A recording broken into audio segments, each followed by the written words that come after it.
Friends, in this video for I Thought Wealth, I'm going to talk to you on the topic compare correctly. It's the result season now. We have 4 result seasons in a year. Each result season extends to 45 days, sometimes even beyond. If you look at it, 1 in every 2 days in every year, we are likely to have a result season. Technically, there could be a result of a company coming out. Effectively, we are constantly judging corporate performance. As an investor, you can't say that I will look at only these companies or these sectors, even if you are invested in a very narrow investment universe.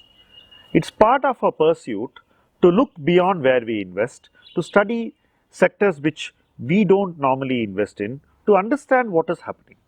Because someday our study will come in very handy, and probably we may actually invest even in those sectors which we did not invest in the past. So, the need to judge is constant. Results keep seeking our attention all the time, and we need to apply ourselves correctly. So, making the right comparisons in every result is very critical. Let me start with this quarter's result. The June quarter results are being compared with the June quarter of last year.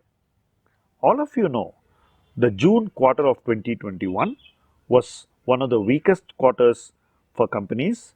They were not even functioning, and the numbers were at their worst in several quarters.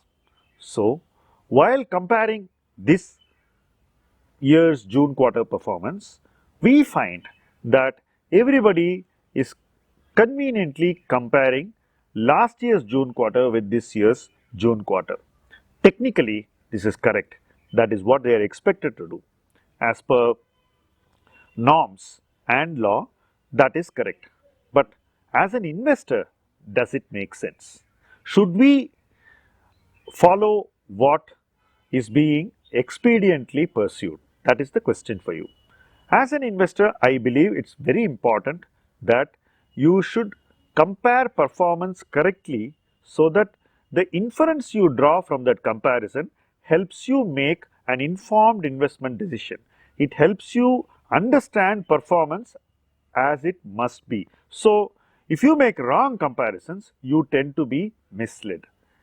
Many companies have actually given out press releases which say sales up by 60%, profit up by 80%, comparing with a quarter in which they were not even functioning. It is important to make comparisons which are meaningful. If you compare a quarter which had full functioning of the company's business with another quarter in which the functioning of the business was full, then those comparisons are meaningful.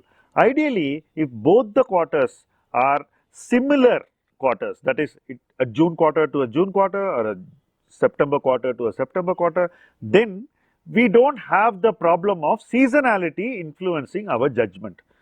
Unfortunately, we have a June quarter from last year which is not meant to be compared, and we have a June quarter of this year also which may not present an opportunity for a fair comparison. That is where this quarter's result inferences are completely out of whack. We find that the companies themselves are giving press releases which are very overconfident or misleading. You find that the media is picking up from these press releases and making headlines in newspapers which are misleading. Twitter is full of misleading inferences of many company results. Even the most respectable companies in our country are succumbing to this comparison in order to show themselves in better light with investors, analysts and fund managers. I don't blame them, but it is our responsibility to make sensible comparisons. So, we should ensure that these comparisons help us make the correct judgments.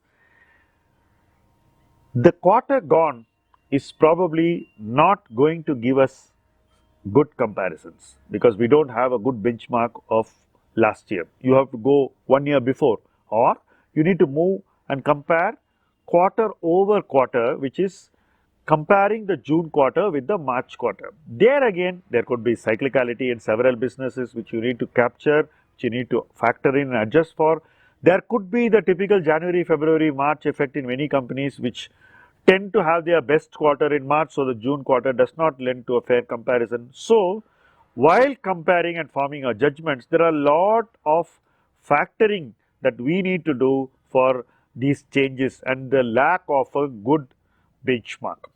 Effectively, quarterly results of this year are going to test us in the coming results as well. The result is not difficult. You are going to see disruption in businesses in some parts of the country. You are going to see plants working fully in some parts, plants not working in some plants.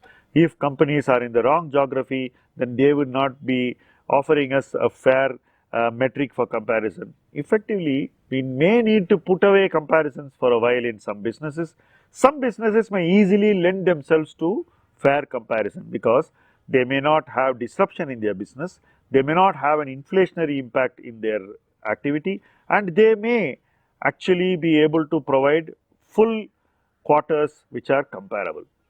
But that is not secular, it is restricted to a few companies. So, it is our responsibility to compare sensibly, to factoring in the changes that we have seen in the last 2 years, to take these comparisons forward into the next quarter and the one after that, and form an assessment after extended comparison. It is important to form our judgments conclusively only when we have the right evidence. I would not succumb to the temptation of going by just management commentary or the press releases or how media projects the June quarter comparison with last year. These are not going to lend ourselves to easy conclusions. In fact, if we find those conclusions easy, we may find the investment outcomes difficult. So, the responsibility is with each of us to take a measured approach to compare, to form our conclusions carefully, and to take our conclusions forward in a systematic and a cautious manner. If you like this video, do share it with all your friends who eagerly await quarterly results so that they could find the next big winner, or to judge their existing winners, or to think of which companies need to be sold. This, I hope, will help them form better judgments and form a more stable investment approach. Do stay the course of the journey with us in I Thought Wealth. Thank you.